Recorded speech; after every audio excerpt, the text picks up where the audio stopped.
Assalamualaikum warahmatullahi wabarakatuh.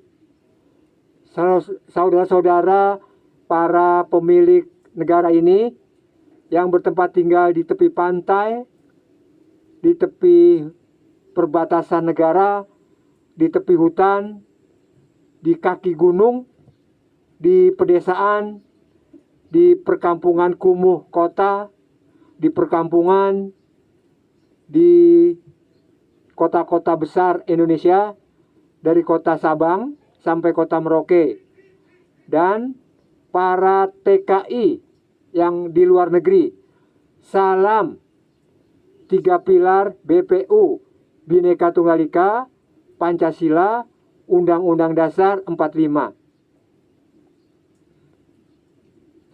Saudara-saudara setiga pilar BPU, nama saya Yan Inar Soyo Adi, panggilannya Ian Isa. Isa itu Inar Soyo Adi. Saudara-saudara setiga pilar BPU,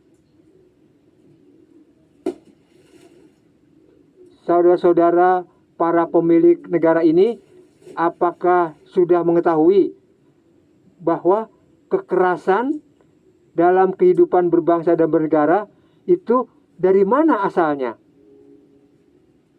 Kita bahas. Saudara-saudara setiga pilar BPU, kekerasan fisik dan non-fisik dalam kehidupan berbangsa dan bernegara itu dari mana asalnya? Kenapa ada kekerasan dalam kehidupan berbangsa dan bernegara?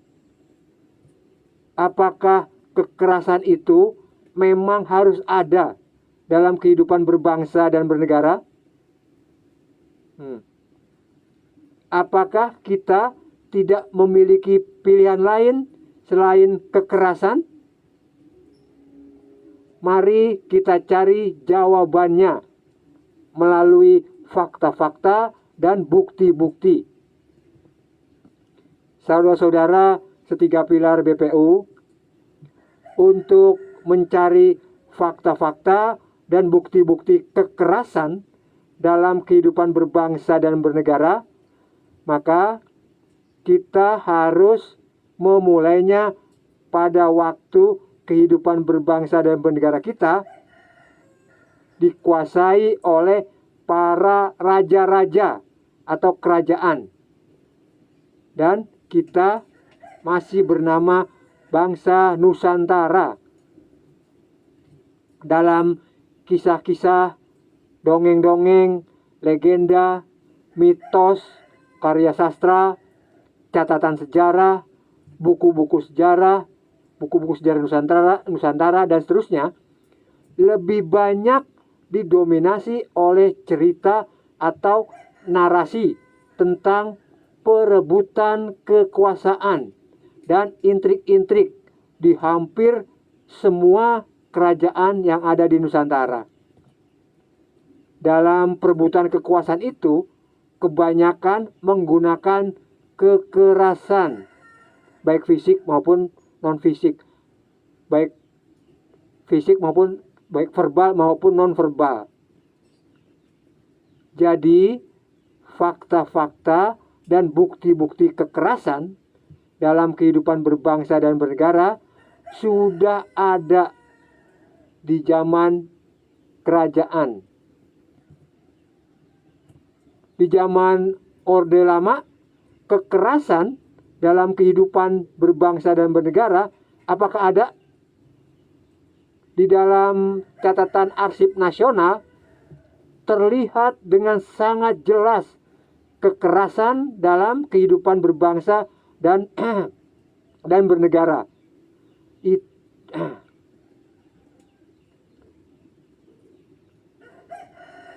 Puncak kekerasan dalam zaman Orde Lama adalah terjadinya gerakan 30 September 1965. Itu puncak kekerasan zaman Orde Lama. Di zaman Orde Baru, fakta-fakta dan bukti-bukti kekerasan dalam kehidupan berbangsa dan bernegara tidak hanya kekerasan fisik, tapi juga kekerasan non-fisik. Contoh, peristiwa Malari, adanya Petrus atau penembak misterius. Tidak boleh mengeluarkan pendapat yang bertentangan dengan Orde Baru, dan seterusnya, kekerasan nonverbal. Puncaknya, kekerasan dalam kehidupan berbangsa dan bernegara di zaman Orde Baru adalah peristiwa gerakan reformasi 98.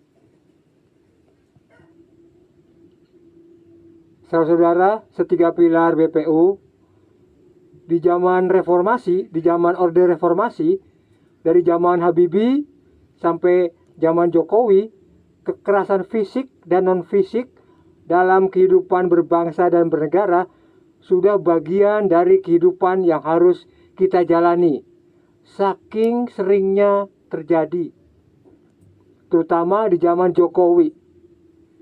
Di zaman Prabowo yang belum setahun berkuasa, baru saja terjadi kekerasan dalam kehidupan berbangsa dan bernegara yang terjadi di gedung DPR RI. Namun, kekerasan yang baru saja terjadi itu sangat berbeda polanya atau kebiasaannya. Biasanya, kekerasan yang terjadi dalam kehidupan berbangsa dan bernegara dari zaman Orde Lama sampai zaman Jokowi itu hanya terjadi di antara para pengurus negara saja dengan menggunakan pihak ketiga atau menggunakan rakyat sebagai bantalannya. Di zaman Prabowo, kekerasan dalam kehidupan berbangsa dan bernegara itu terjadi di antara para pemilik negara ini, yaitu kita. Para pemilik negara, yaitu kita, melakukan kekerasan pada para pemilik negara juga. Atau istilahnya, jeruk makan jeruk. Para anggota DPR RI itu adalah para pengacara atau para pembela atau pembela para pemilik negara ini, yaitu kita. Mereka, anggota DPR RI itu adalah para pemilik negara ini juga. Mereka bukan para pengurus negara. Yang menjadi pertanyaannya adalah, kenapa perilaku dan perbuatan mereka, anggota DPR RI itu, seperti itu? Apakah mereka ada yang mengkondisikan atau bagaimana?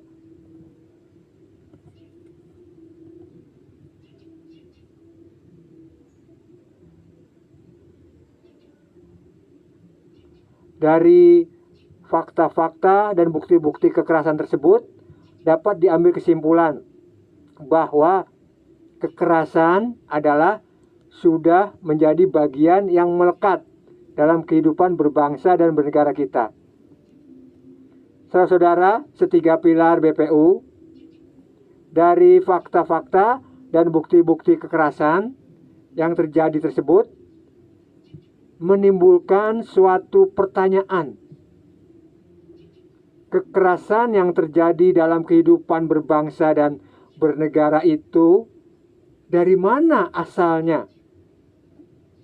Apakah asalnya dari Soekarno, dari Soeharto, atau dari para mantan presiden kita, dari Habibie sampai dengan Prabowo?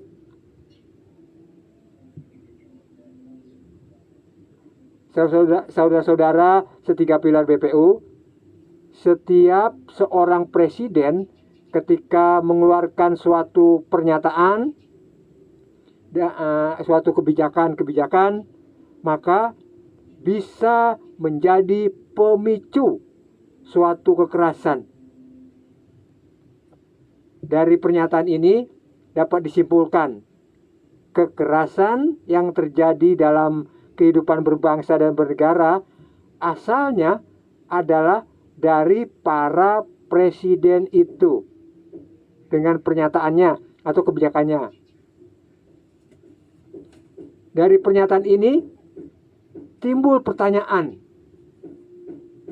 apakah para presiden itu bisa kita salahkan atau kita anggap sebagai biang kerok munculnya kekerasan dalam kehidupan berbangsa dan bernegara?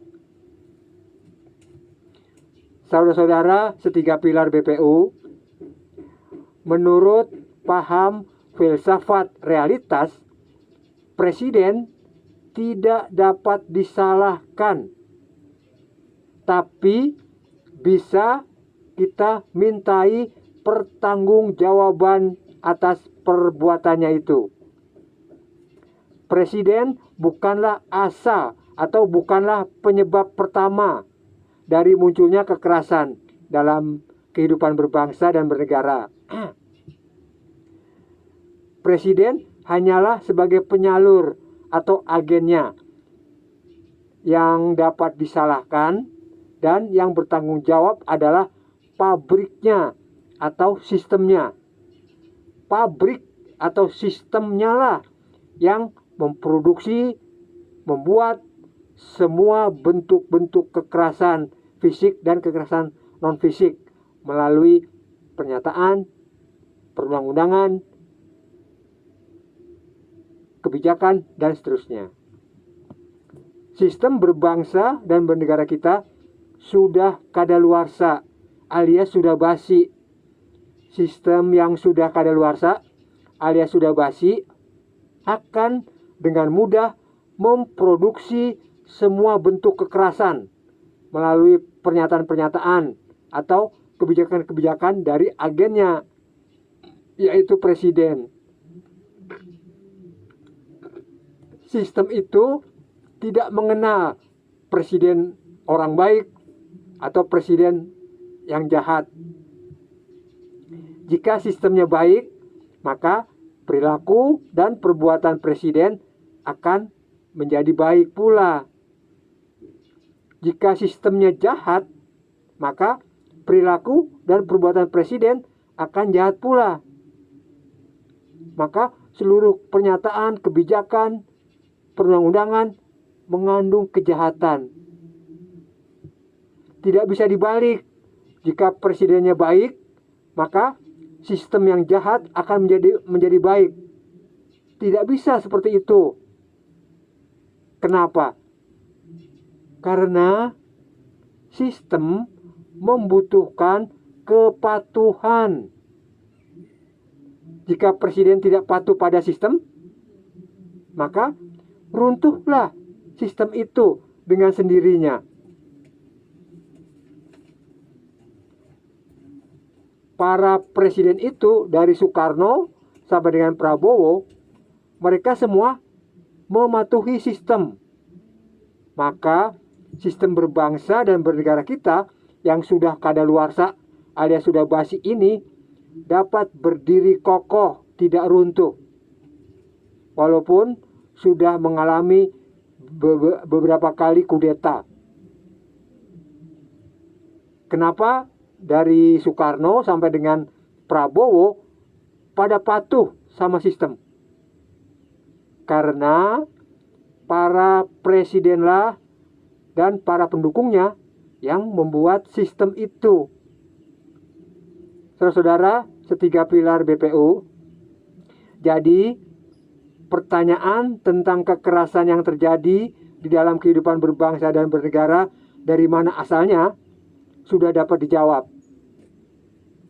Dari penelitian literatur dapat disimpulkan, dapat dikumpulkan fakta-fakta dan bukti-bukti. Ternyata Kekerasan dalam kehidupan berbangsa dan bernegara itu diproduksi oleh sistem melalui pernyataan dan kebijakan-kebijakan yang disampaikan oleh agennya, yaitu presiden. Dan yang melaksanakan di lapangan kekerasan dalam kehidupan berbangsa dan bernegara adalah generasi tahun 70, 80, dan 90 yang berpolitik aktif. Yang berpolitik aktif karena dorongan 3 hal. Ada sponsor, ada dukungan, dan ada urusan bisnis. Saudara-saudara, setiga pilar BPU, saat ini hanya tinggal kita, generasi tahun 70, 80, 90 yang berpolitik pasif. Artinya apa? Berpolitik pasif hanya sebagai penonton, saksi, dan berkomentar saja, yang bisa melakukan sesuatu terhadap kondisi dan situasi sistem berbangsa dan bernegara kita. Kita gunakan kekuatan kita sebagai pemilik dari negara ini untuk menata sistem berbangsa dan bernegara kita.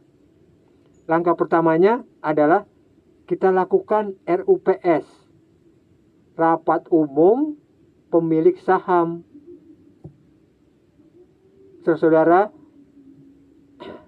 setiga pilar BPU. Sebagai penutup, saya sarankan I Isa Titah, EGP gitu. I Isa Titah itu kepanjangan dari ikutilah ijtihad saya. Andaikan tidak, ya tidak apa-apa. EGP gitu. Salam 3 pilar BPU, Bhinneka Tunggal Ika, Pancasila, Undang-Undang Dasar 45.